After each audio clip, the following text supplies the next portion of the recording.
Hello everyone, welcome to Blue Dragon Actual. So today's topic is about discount rate or valuation rate of interest, and it is one of the most requested topic. Couple of people have once again messaged me in LinkedIn related to discount rate, and this is one of the topic. If you have watched my ALSM video, which I have covered in detail, which I believe is the most important regulation in India, and if you have understood that regulation, you would have understanding about most of the things that is going in the Indian valuation market.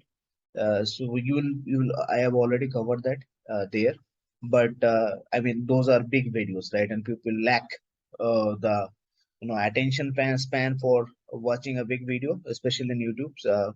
Kind of they're getting mentally prepared for it that YouTube is not for entertainment only. YouTube can also be used for learning. So yeah, once again we are back to that 5 minute series. So valuation rate and its interest with the investment income, right? It's something that once again even the most experienced of actuary is not very clear about, and unless they have kind of worked in that domain and they understood the regulation, right? So this is something that is different in market consistent valuation and in the solvency one regime which India is following currently, or IFRS 17 where it is mostly on the market consistent basis. So there the valuation rate of interest would be different and its relation with the investment income would be different, right? Personally, if you ask me, I like the treatment of valuation interest rate as it occurs in solvency one, not in solvency two or not in market consistent. So this video would be kind of covered in like discount rate would be covered in two or three parts. The first part is today where we'll understand what is the discount rate for Solvency 1 regime, how it is calculated, and what is its relation with investment income in the Solvency 1 regime. And then, like I might leave with a question that how it might be calculated for market consistent valuation, right? And then probably you can write your comments in the YouTube comment section, and then we can pick it up from there in the next video. Okay. So without wasting any further time, what is valuation rate of interest? So we all know what is valuation rate of interest. Valuation rate of interest is used for discounting the liabilities, right? So we expect 100 rupees in future. What is its value today? So in order to determine that, we have to kind of come up with a valuation or come up with the discount rate so that we discount it and say this is the value future. So what that rate would be? That rate would reflect the riskiness, right? Rate would reflect the riskiness that is present in the market, and because you are giving that money to some organization, some bank or something, so it is not with you, right? So there is a risk that that organization might not be able to repay that money. And that is what the interest rate represent, that because you are giving it to someone else and that someone else is managing the money on your behalf, so obviously there would be some interest that that person has to provide you because there is a risk that you are undertaking because you are not keeping the money with you, right? So the concept of valuation interest rate or discount interest is same.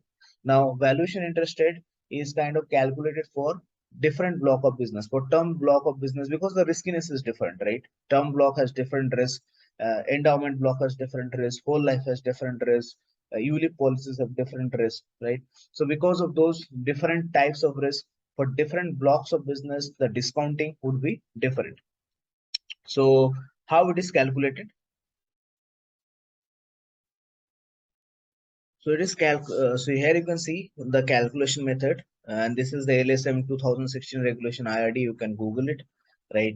The valuation interest rate is calculated if is used for the calculation of present value of policy cash flows. So obviously you will project the premium, the expense, etc., and then discount it back. That's the example that we gave. And shall not be higher than the rate of interest determined from the prudent assessment of the yield of the existing asset attributable to the block of business, right? So we have already considered this. So for example, say term business, right? In term business, you are kind of investing in government bonds or corporate bonds, right? And they are producing the yield. Suppose overall on an like you do the weighted average method and they are kind of producing say 7%, right? So your valuation interest rate determined cannot be more than 7%, right? Cannot, like that's, I mean, if it is more than, so what happens when the valuation rate increases, your liability decreases, right? And because in Indian scenario in solvency one, you are kind of basing your assumption on prudent basis, right? So if from 7%, if it becomes 8%, for some reason you are saying the future is better, So because of that, I am not going to use 7%, I'm going to use 8%, right? Because that would be the correct reflection of the risk. And then you discount it by 8%, the liabilities will be smaller, right? But from the prudent perspective, you don't want to increase your valuation interest rate, right? So because that, then that would not be prudent. So that's why it is mentioned that if you are investing for a particular block of business, wherever your asset is kind of invested, it cannot be more than the yields that is produced by the asset, and the yields which the insurer is expected to obtain from the sum invested in future.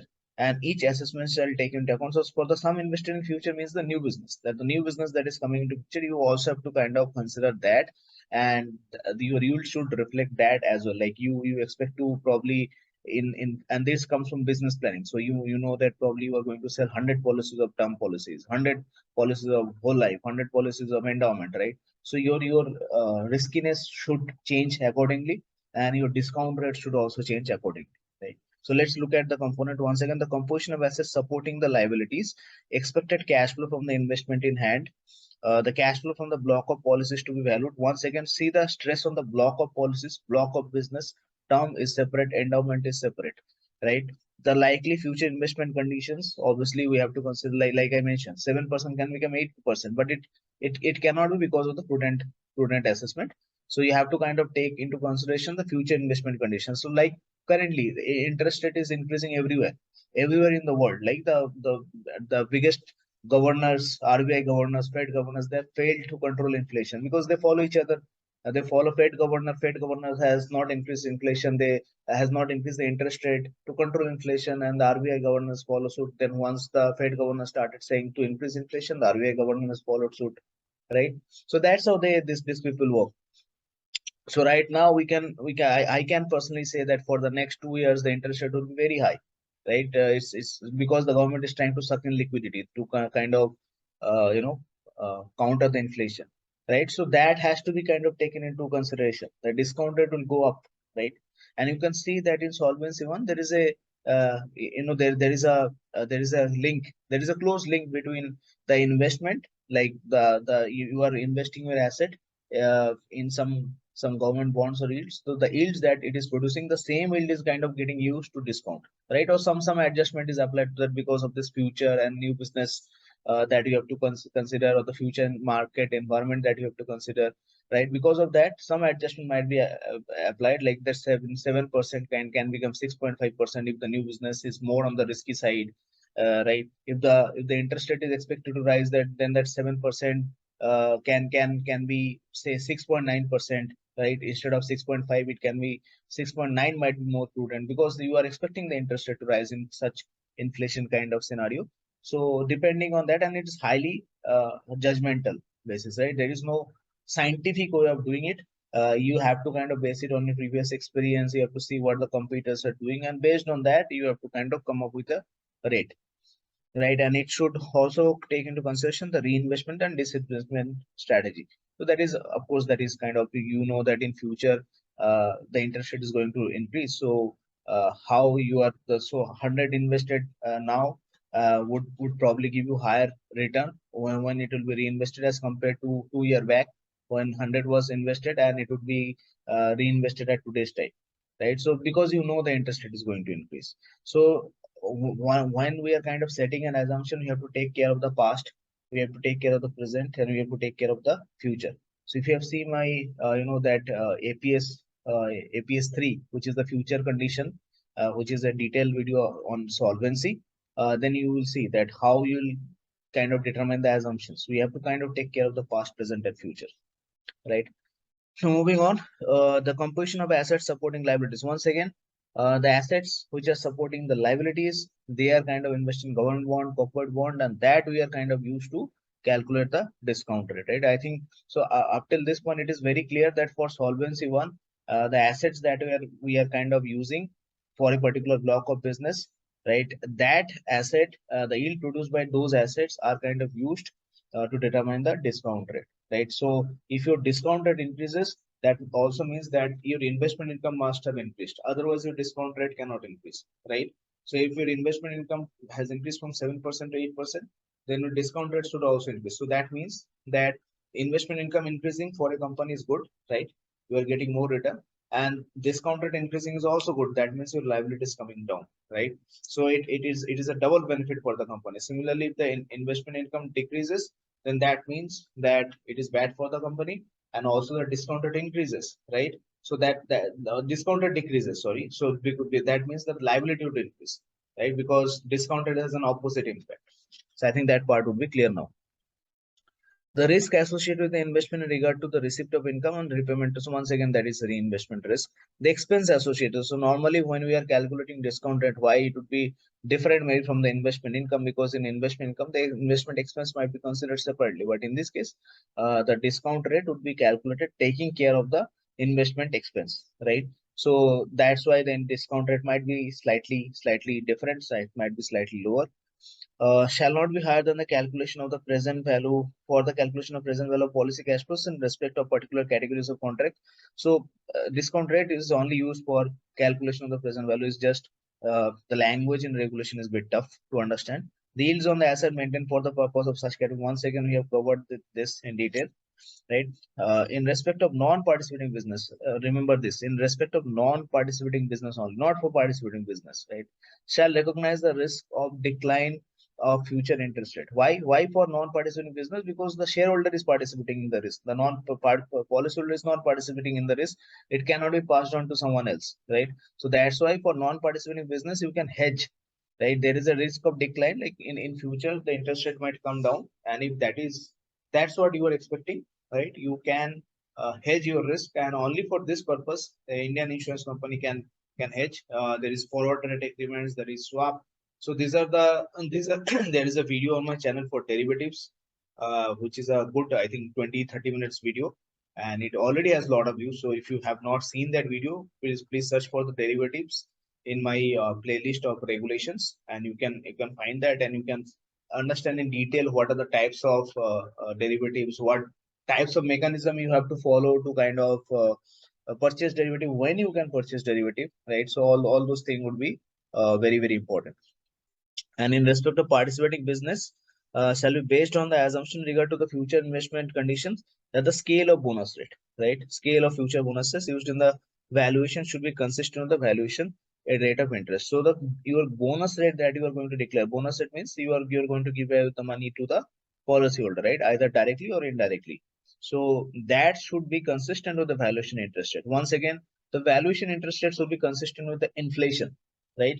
Because if you see here, in this case, this is the other assumption related to policy maintenance expense, and the rate of inflation should be consistent with the valuation rate of interest. You can see that, right? Because otherwise there will be inconsistency. You are saying that inflation rate is 4%. You are saying that your valuation interest rate is say 2%. It doesn't make sense, right? Because your valuation interest rate should reflect the investment income that is generated by the asset. There is a direct relation in Solvency one, right? Now, so I think this question is clear. So just to summarize, valuation interest rate is for Solvency one is kind of dependent on the investment income that block of business generate, and that what that block of business generate would be dependent on the nature and the type of the liabilities, the currency of the liabilities, right? So for term, which is mainly the investment would be in corporate bond, government bond, there would be no investment in equity, right? Maybe for participating business, there might be some investment in equity, because the policyholder are also participating in the investment risk. So they also want the investment income to be higher, right? So that's how we can determine the discount rate, and it is a very judgment based approach. It is not a scientific approach like there is ABCD process to kind of determine it. You have to determine it based on your past, present, future, the business planning, etc., etc., etc., and you have to be pragmatic about it, and you have to kind of determine the valuation interest rate consistent with what other industry competitors are producing. So that's how you kind of determine the business rate. And the most important thing to remember from this discussion is when your investment income increases, your discount rate increases. So that is big bonus for the company.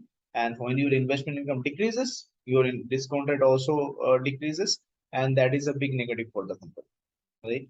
So in Solvency one, that's how it works. Now coming to market consistent valuation, we know the discount rate would be risk-free rate plus some adjustment, right? So we'll not go into those adjustment today, right? But how do you think because it is market consistent, right? How do you think would be the relation between investment income and the discount rate, right? And also another question, which is kind of related to this portion.